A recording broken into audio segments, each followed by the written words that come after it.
wọ́n ní etí tó bá gbọ́ àlọ ó yẹ kó gbọ́ àbọ̀. Níbi oṣù mélòó sẹ́yìn ó ti tó bí oṣù 6 sí 7 tí a sọ̀rọ̀ nípa Alhaji Abdulrahim Tejumola Oyinbo Onirin. Wọn pẹ́ lè gbàgbé, ẹ ti rántí nǹkan kan tó padà ṣẹlẹ̀.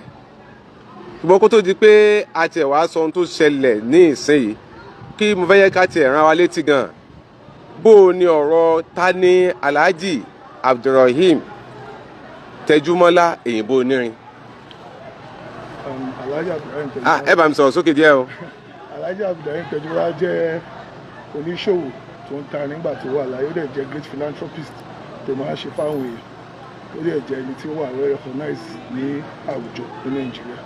Mo mọ̀ pé gbogbo èèyàn tí wọ́n bá ti ń sọ pé Oyinbo Onirin a máa lọ sọ́dọ̀ olóògbé Dr. Sikiru Ayinde Barrister, mọ̀ kí wọ́n kí wọ́n dáadáa.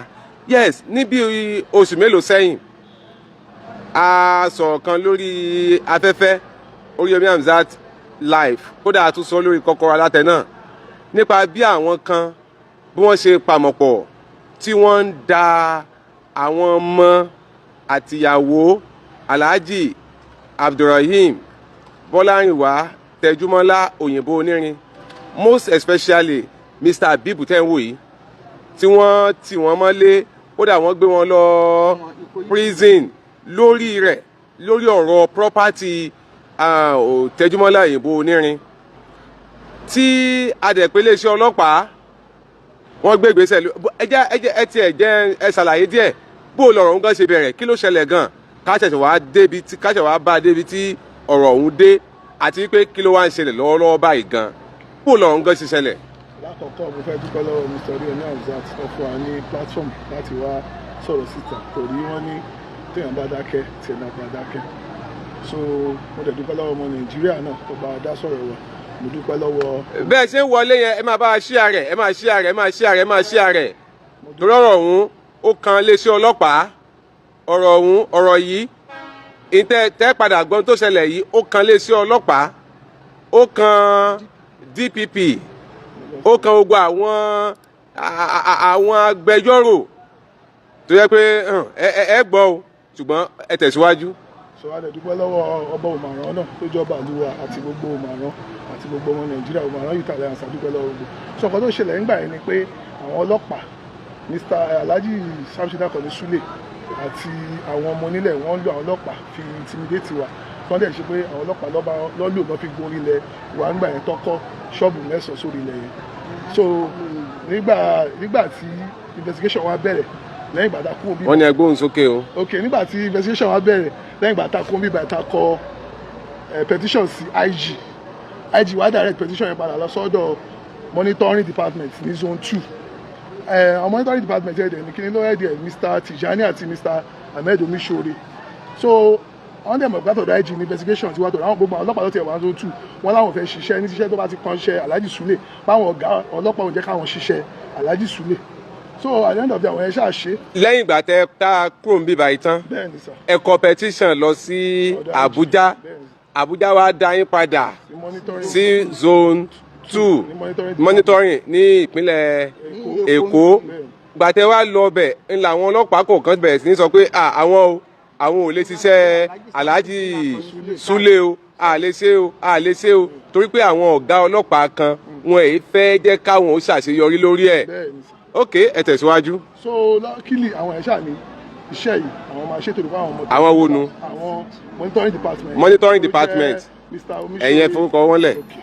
Ẹ ṣá máa sọ ọ́fíìsì wọn. Ok, monitoring department. So wọ́n wá bẹ̀rẹ̀ ní zone 2 wọ́n wá bẹ̀rẹ̀ investigation. Àwọn monitoring department ní zone 2 àwọn ní kò sí wàhálà kò sí tó ń bọ̀ lókè tílẹ̀ ògbà wọ́n gba kéèsì yẹn lọ́wọ́ yín wọ́n dẹ̀ bẹ̀rẹ̀ sí ní ṣe bó ṣe tọ́ àti bó ṣe yẹ. Ok. So wọ́n yìí bẹ̀rẹ̀ investigation wọ́n invite Alhaji Samson Akànnì Sule tó ń pè ní SARS. Ẹnìkan ní who is Alhaji Sule? He's just a normal Nigerian. Kì í ṣe pé bóyá ó jẹ́ any public office. He's a land grabber. He's a popular land grabber. Ṣé ti gbọ́? So ìgbà tí wọ́n invite Alhaji Samson Akànnì Sule tó ń jẹ́ SARS ló ń pè SAS wọ́n ṣọ́ọ̀tì orúkọ ẹ̀ kì í ṣe pé ó belong to any police force wọ́n dẹ̀ invite. ó kàn náà jíjẹ́ rẹ̀ ni. bẹ́ẹ̀ni ọ̀nà jíjẹ́ wọ́n dẹ̀ invite ẹni tí ó lóun ralẹ̀ invite òun náà wọ́n dẹ̀ invite àwọn àròjì. wọ́n invite ta ni. Mr. Akintawe Oyedare wọ́n pè ń ta lónìlẹ̀ ó ń ṣiṣẹ́ pẹ̀lú Alhaji Sule so ìgbà tó dẹ̀ invite àwọn ọmọ onílẹ̀ náà tó jẹ́ àròjì tẹ́sí family pé fáwọn bàbá wọn ló nílẹ̀ ibẹ̀ yẹn ní dìímù gbà tó dẹ̀ yá tí a dé ibẹ̀ tó invite àwa náà pé investigation bẹ̀rẹ̀ during the course of the investigation ni àwọn ọmọ ilé wa sọ pé àwọn ò talẹ̀ fún Mr. Akintawe Oyedare which is ta lónìlẹ̀ so it was now forced to say the truth pé Alhaji Samson Akànnì Sule ló mọ̀ ń wá as an imposter pé ó ní pé kóun wá parọ́ pé òun ra lẹ̀ ń bẹ̀ ni so ó ra lẹ̀ ń bẹ̀ Alhaji Sule ó ní kó dúró ló ní kóun dúró pé bí òun ra lẹ̀ kankan ń bẹ̀ ibẹ̀ làṣírí ti tú àwọn ọlọ́pàá wò pé ó yẹ lọ sún affidavit ó kọ statement ó sún affidavit pé òun ra lẹ̀ ń bẹ̀ Alhaji Sule ló ní kóun dúró as imposter gbà tó dẹ̀ yá ó dẹ̀ ṣe kí ni ó lọ àwọn ọlọ́pàá wa lọ sórí ilẹ̀ wọ́n lọ kó àwọn tenant tó lọ ti kọ́ ṣọ́ọ̀bù mẹ́sàn-án sórí ilẹ̀ wọ́n kó àwọn tenant tó wà ń bẹ̀ ọ̀dọ́ kó àwọn tenant tó wà ń bẹ̀ tán dé police station báwo lè ṣe dé orí bíbá ìta ló rẹ́ǹtì bẹ̀ fún yín lọ́wọ́ sọ pé máa ń kọ Mr. Solomon kò kú mọ́ ló rẹ́ǹtì bẹ̀ fáwọn Mr. Solomon kò kú mọ́ meanwhile àmọ́ Mr. Solomon kò kú mọ́ agent ló jẹ́ fún Mrs. Fọláṣadé Christiana Awẹ́ àti Mr. Agbóyèga Victor Awẹ́ àwọn Mrs. and Mr. Awẹ́ wọ́n ti ra ilẹ̀ lọ́wọ́ Alhaji Sule rí ilẹ̀ wa náà ni wọ́n rà lẹ́yìn tá lè yẹ kó mọ̀ pé ilẹ̀ wa nílẹ̀ yìí wáì tí ẹ ń ra ilẹ̀ lọ́wọ́ Alhaji Sule àdí kó bá a ta ilẹ̀ wa this case ó di kó dọ̀rọ̀ court àwọn court pẹ̀lú wọn so it was surprising to now hear pé àwọn lọ́tún ra ilẹ̀ tí wájú lọ́wọ́ Alhaji Sule that means pé there is a conspiracy going on between them to grab our land because etí mọ̀tẹ́lẹ̀ pé alad fún Alhaji Sule nílẹ̀ wa kó tà ẹlẹ́ àwọn tenants tó wà lórí ẹ̀pọ̀ ìyẹn àwọn Mr. Awẹ́ ẹ kọ́ ṣọ́ọ̀bù mẹ́sàn-án sórí ẹ̀ tó ká ti mọ̀ pé kì í ṣe ta ló nílẹ̀ mọ́ ẹ kọ́ ṣọ́ọ̀bù mẹ́sàn-án sórí ẹ̀ destroy building wa tó wà lórí ẹ̀ ọlọ́pàá ṣàbẹ̀rẹ̀ investigation went on wọ́n invite Mr. and Mrs. Awẹ́ wọn wá sí police station ọlọ́pàá lẹ̀ sí kí ni wọ́n kọ report was written for prosecution àdéhùn ní kọ́lọ́pàá prosecute Alhaji Sule àgbọ̀ kọ̀ọ̀kan a ti mọ̀ pé ó máa hard torí pé oúnjẹ ó mu pẹ̀lú àwọn ọlọ́pàá ni àwa wò pé tí ọlọ́pàá bá lè mu ó yẹ kí judiciary lè mu akọ̀lẹ́tà lọ sí Lagos State Department of Public Prosecution which is DPP pé wọ́n gba fáìlì ẹ̀ lọ́dọ̀ monitoring kan lè prosecute Alhaji Sule sísá àwọn ọlọ́pàá lè prosecute wọn gbàtí akọ̀lẹ́tà sí DPP bẹ̀rẹ̀ ẹ̀ṣẹ́ wọ́n gba fáìlì lọ́wọ́ wọn wọ́n bẹ̀rẹ̀ sí ṣe gbogbo nǹkan tó yẹ kó ṣe all of a sudden àgbọ̀n kan DPP mọ́ everything went silent. ẹ̀gbọ́n kan náà ní DPP mọ́ lẹ́yìn ìgbà tí wọ́n gba fáìlì ní monitoring department so àwọn òpá ṣé ìjọba tún ti lọ bribe wọn ní DPP tó Alhaji Sule he bribes everywhere so as to avoid prosecution pàtó wáyà everything went silent àwọn òpó fún ìlìbẹ̀yàjọ kan àwọn DPP máa ṣiṣẹ́ wọn bí monitoring department tí ó wà pẹ̀lú kéèsì wa ṣe pè wájọ kan ní ẹ pé tí wọ́n ti parí investigation pátápátá tí wọ́n ti gbé case file lọ sí fún DPP wọ́n bá tún pè yín padà. wọ́n wá pè wá ní pé wọ́n máa tó ń pè ní DCP Ọláwálé Àjàó ní zone 2 ó ti wá gba fáìlì lọ́wọ́ àwọn. fáìlì èwo ń bẹ̀. fáìlì tí. no ṣe fẹ́ sọ pé duplicate ok duplicate fáìlì tó wà lórí. ọlọ́pàá lè gba original lọ́wọ́ ọlọ́pàá. ok duplicate ló ti gbà lọ. so ìgbà tó dé dima yẹn ti wá gba fáìlì lọ́wọ́ àwọn. ta ló sọ pé wá gbà. DCP Ọláwálé Àjàó ní zone 2 náà nìyẹn náà wá kó wá gba fáìlì lọ́wọ́ àwọn. when I wọ́n ní ìgbà this is a case tí IG ní káwọn monitoring investigate láì tí wọ́n ní DCP Ọláwálé Àjàó ní láti gba case file lọ́wọ́ àwọn monitoring ó ṣàbẹ̀rẹ̀ ọ̀hún tó fẹ́ investigate case tó ti wà ní ibi kí lè fẹ́ rí investigate ẹ̀ fún bí Mr. Talonilẹ̀ tí ó ti jẹ́wọ́ pé òun Bálájú lè lóun fún impostor ni pé èpè mí ní ẹ̀pẹ́ àwọn DCP Ọlájàwó ti wá arrest òun lé o ní 6 o'clock láàárọ̀ ọjọ́ kan ló wá gbé òun lé pé kí ló bá fi wá gbé wọ́n sọ pé confession ló indict Alhaji Sule pé tí o bá change confession tí o change statement ẹ̀ àwọn máa gbé lọ prison so it was forced now when he was intimidated ó fọ́ọ̀tù láti sọ pé òun tún ra lẹ̀ òun tó ti lóò ra lẹ̀ tó ti sọ àbídàbí òun tún sọ pé òun tún ti ra lẹ̀ nìyẹn so this now brought a lot of confusion pé wọ́n ti manipulate case yẹn which is DCP Ọláwálé Àjàó and I remember the same DCP Ọláwálé Àjàó ló gbé mi lọ prison gbà yẹn tí ò ṣe investigation so that means he has been working with Alhaji Sule for a long time tó ti ń ṣe gbogbo iṣẹ́ tó ń ṣe so at the end of the day what can we do than to come back to the media DPP ní tiwọn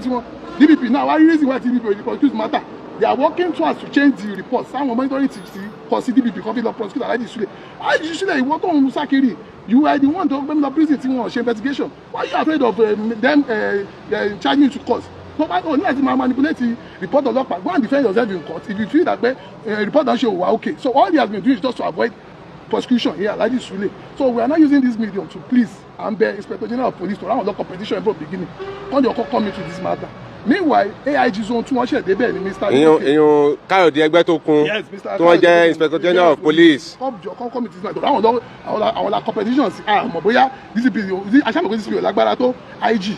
Meanwhile the AIG tó wà ní zone 2 sí Mr. Adogoke Fayode, he just got there on back CMB and he's doing a good job in zone 2. He's transforming the place very well. So this zone 2 is one of the most corrupt police stations time model. But nísìn àríṣẹ́ takuntakun tí AIG Adogoke Fayode ṣe ń bẹ̀ wọ́n dẹ̀ ti lórí kéèsì akànfẹ́ kan ṣe kankan fún wa because ọ̀dọ́ ìdí fáìlì yẹn wà wọ́n bá gba case file wa kó lọ́wọ́ Mr. DCP Ọláwálé Àjàó is working with Alhaji Sule wọ́n dẹ̀ jọ kán jẹ́ kí DPP ṣiṣẹ́ wọn the case is already in DPP kẹ́sọ̀ bá ti dé DPP ọlọ́pàá tún yẹ kó máa rí investigate ẹ̀ mọ́ àwọn monitoring ti parí investigation wọn now lórí ti DPP SAN làwọn àpẹẹrẹ tó dé Attorney General of Lagos State Alhaji Sule ní ọ̀rẹ́ àwọn ni bóun ti talẹ̀ fún wọn dáadáa rí àwọn dàgbé Attorney General of Lagos State àti land grabber kí ni connection wọn ibẹ̀ ni àti wò pa there is not possible tó ló máa ń parọ́ gan meanwhile ń bẹ Attorney General of Lagos State náà come into this matter torí àwọn náà head the Ministry of Justice tó jẹ́ ibi tí DPP wà pé kàn jọ come into this matter and look at this matter so that we can get justice because injustice to one is injustice to all and then bẹ Lagos State head of DPP náà Mr. Jide Martins come into this matter because this case is going on for too long mọ́mí wà ní wọn jẹ́ kán ní ìsinmi èní police station ọ̀la police station she's an old woman she's a widow wọ́n jẹ́ kán ní ìsinmi lórí kéèsì ilé ọkàn wọn yìí the justice is already served case ti wà ní DPP kán jọ kán jẹ́ kí DPP ṣiṣẹ́ wọn. mọ́mí. orúkọ mi ní Alájà Ṣẹ̀rí Tejumola Abọ́lárìnwá ẹ jọ̀ọ́ nǹkan tí màá fẹ́ sọ Àbíbù ti sọ ọ̀pọ̀lọpọ̀ ọ̀rọ̀ kán jọ abẹ́